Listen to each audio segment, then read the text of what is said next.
Hello and welcome to Bird and Bird's Aviation and Defence Pioneers podcast series on sustainability. In this series, we speak to leaders playing a key role in sustainability across the aviation and defence sector. My name is Paul Briggs, a consultant in our Aviation and Defence Sector Group based in London. In today's episode, I'm delighted to be joined by Niklas Lund, Managing Director of Rockton Sustainable Aviation, for what I'm sure will be another fascinating discussion covering his personal background and experiences, as well as corporate strategy. Niklas, please tell me, have you always had an interest in sustainability, or is this a more recent development? I cannot say that I've always been engaged in it, but being a Sweden Scandinavian, I always had an attachment to nature and a basic environmental awareness and appreciation since childhood. And I think that's common for many Swedes. I even remember in school in the 60s, we had this slogan, "Keep Sweden clean," where we're supposed to pick up litter and, obviously not litter in nature or anywhere else. Over the years, I've been, as most people have been more and more aware of the climate change and its negative impact, and a bit concerned about and troubled by aviation's negative impact on the climate. That's been pretty obvious now, and I'm happy that we in Rockton have pivoted totally towards addressing this issue. Right. We all want to be proud of the industry we work in. So has your interest in sustainability shaped your career path to date? Absolutely, because in the last 2 3 years, we have fully pivoted away from traditional aircraft assets and are now focusing only on investments in companies and assets within the sustainability sector. So we're fully embracing this transformation. So it's now about sustainability, nothing else. And apart from disposing of our last assets of traditional sort, and we're just completing that in the next 2 months. Brilliant. Totally fascinating. So just about Rockton Sustainable Aviation, just what is it and what is your expertise? We consider ourselves an industry vertical investor within the sustainable aviation sector. We're a bit unorthodox that we focus both on assets and companies that are developing these technologies. I believe that industry experience and knowledge is fundamental when addressing this transformation. We have on our team obviously long commercial relationship with airlines, especially within the regional sector, which is a very good fit, as this is where the new propulsion technology will be first applied. We, of course, have financial expertise over the years from asset financing, but also importantly, technical understanding of the new sector. We have 2 masters of engineering on our team, plus airline operational experience. So in addition, we have added, management consultancy background and corporate finance on our team. We will bring in an ESG manager in the near future, which will help us navigate all aspects of sustainability, both for ourselves when we're investing, but also for our target companies. And finally, we're in the process of signing up a very experienced, eminent manager from the VC private equity sector. And importantly, we have spent the last 2 to 3 years deeply researching technology available within the sector and its related markets. We probably engage with over 60 companies and spending a lot of time and resources with academia on the science part of it. And then we marry, our commercial, financial, technical, and scientific understanding and apply that to the opportunities we see out there. So I would say we'll bring a complete package to the market with all essential elements included. Well, that's totally fascinating, your idea of the vertical integration.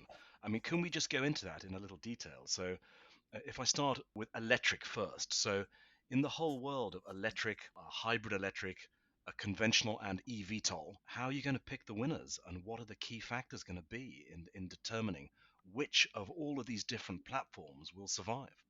It's a very good question, and of course, something we look into every day. But I think that we see actually that the hybrid electric is the best short to medium term solution based on that it's easier to implement batteries together with a gas turbine than hydrogen.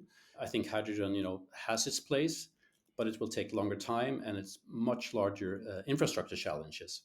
eVTOLs, are pretty cool assets, but of course, there you have to actually create the whole market. We think that that's probably going to be more in terms of volume and size. We're going to be in the 2030s. You have to make your assessment not only what can be done today, but you also have to have a view on how this will look in a couple of years' time. And of course, we will see development on the efficiency of fuel cells. We'll see development on energy density on batteries. which all will, implies forces and performance changes going into late 20s, early 2030s. Niklas, it's totally fascinating looking at all the different parts of the sector. Could you just delve into a couple of the parts and tell us where do you see the real opportunities? So, how about the hydrogen and SAF debate? We see that we have to obviously go the SAF way. I think hydrogens come further out, but again, hydrogen can then be a feedstock for power to liquid SAF. And the obviously issue there is cost at the moment and also availability of the feedstock. I think in the short term we have to use more, let's call it traditional SAF, which sounds ridiculous because it's just become available. But I would say that over time we will probably see hydrogen as a minimum used as feedstock for power to liquid. Then, of course, how much hydrogen will be the actual fuel for aircraft directly, both with fuel cells or in combustion. I think combustion is so far out, so I think it's outside our scope because that's going to happen, earliest late 2030s. Definitely on the propulsion side, with hydrogen fuel cells, it's very exciting, but there are major challenges. So I think that the challenges are major for the hydrogen fuel cell, but quite interesting. There's probably less challenges on hybrid electric aircraft because the infrastructure challenges is lower, but still not negligible. You still have to deal with it. But nobody can be totally sure how this is going to play out. But everything with hydrogen needs a lot of investments, and not only in the actual production of hydrogen, but also on the infrastructure. And so I think you've explained to me that you're not a great believer in hydrogen retrofit. No, I mean, I think it's a good way to go, and maybe just for investment and buying, and it might not be the most interesting part, because we are more interested in clean sheet designs because you can optimize the aircraft in a different way than using existing airframes. But I think if you're an airline and have aircraft, it could make perfect sense. It's just different if you come as an external investor. We would rather bet on clean sheet designs because we think that it can have a long-term residual value, basically. Fascinating. And so, clean sheet designs. Is there anything you'd like to say about eVTOL? Yes, I mean, eVTOL is an exciting market, but from an investment perspective, and to begin with, there's so many players in there. If we come from an industry which basically been a duopoly, and in some cases, in certain segments now, monopolies, it's the risk of taking a bet on who to choose is pretty high. They also have to create a new market. I mean, the benefit of new technology applied to conventional takeoff and landing is that there is a market there already. There are airports and there are airlines. But eVTOLs will come. I just think it might be a little bit later in time that they have a real breakthrough than what people are anticipating in the short term. Understood. So just as I'm moving on a bit, I mean, overall, with this sort of change in strategy, how successful do you feel this strategy is being? And what do you see as the challenges? Well, I mean, the challenge is obviously to pick the winners, both in terms of assets and technologies. And that's why we spend so much time on research, going through the whole value chain and looking into the future. So that's the biggest challenge. And if you take SAF, for example, just as one segment, there you have to find the right combination of feedstock technology for production. Again, these facilities and production have to live quite a long time economically to make it a justified investment. So you should not only look at what's applicable today and where the demand is today. There is the risk that certain feedstocks will be less acceptable from a sustainability perspective in the future.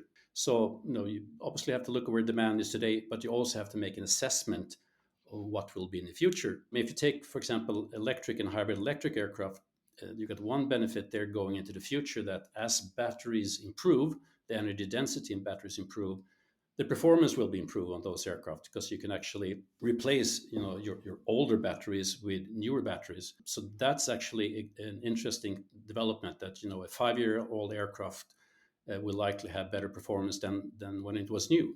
Right. Very hard to make investment decisions in this environment. How has the market responded to your change in strategy?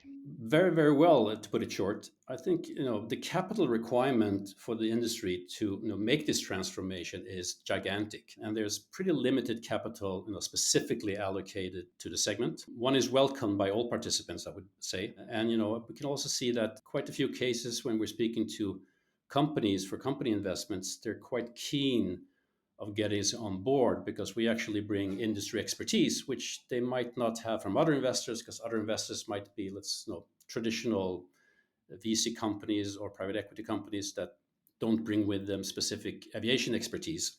So I think it's very welcome, and I hope we'll get more people entering into this market, because the requirement of capital is immense.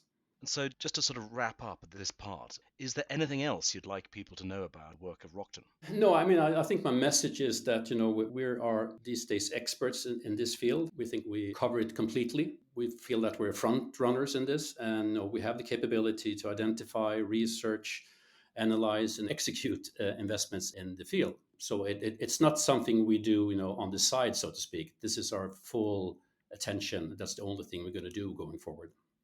Fantastic. I fully understand why you're doing that. What difference can lessors make in this sustainability journey?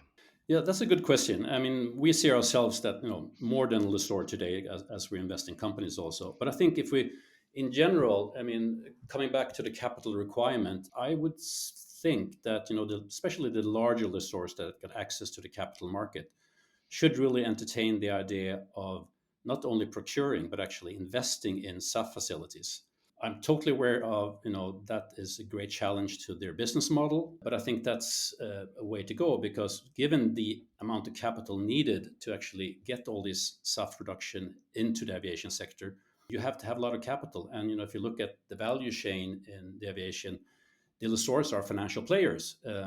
Our airlines can't take that much a bet, because they don't have the balance sheet for it. So I think they should really entertain that they have to see if they can, come up with a business model that can combine their traditional business of leasing and out aircraft to actually investing in SAF facilities that, in a couple of years will be able to bundle together with the leases, because there will be demand for it. Brilliant idea. Can I just ask, will Rockton invest directly in SAF production? That's our ambition, absolutely. And I should say that I'm hoping to shortly interview the chief executive of a well-known lessor that does currently have a relatively covert SAF direct investment. The final real topic of substance, greenwashing. I know that everybody in the industry is terrified of an accusation of greenwashing. What are your views on this generally, and what is the safe and correct strategy for an investor to follow?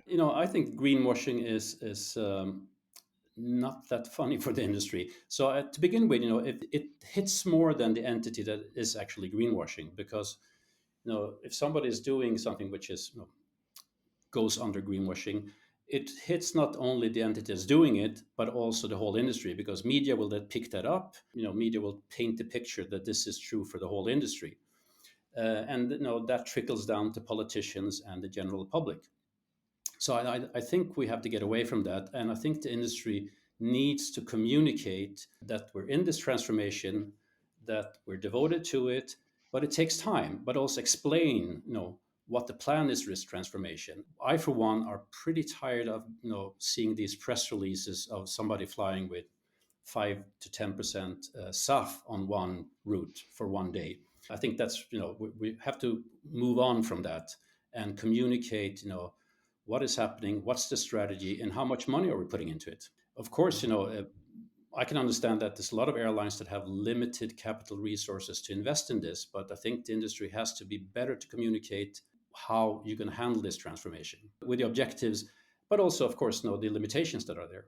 Right, I understand.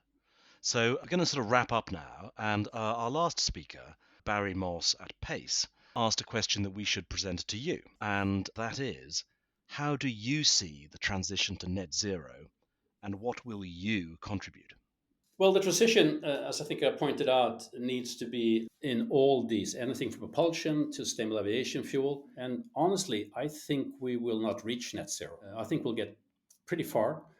But if you look at the capital requirement needed, we're talking about probably double-digit trillions. And I don't see the aviation sector getting all that capital. I don't know how far we'll get, but we'll get far. But net zero is a big, big challenge. Also, not only on capital, but also if we look at SAF, for example, we're going to have feedstock issues. There are going to be limitations on that if we're going to scale up.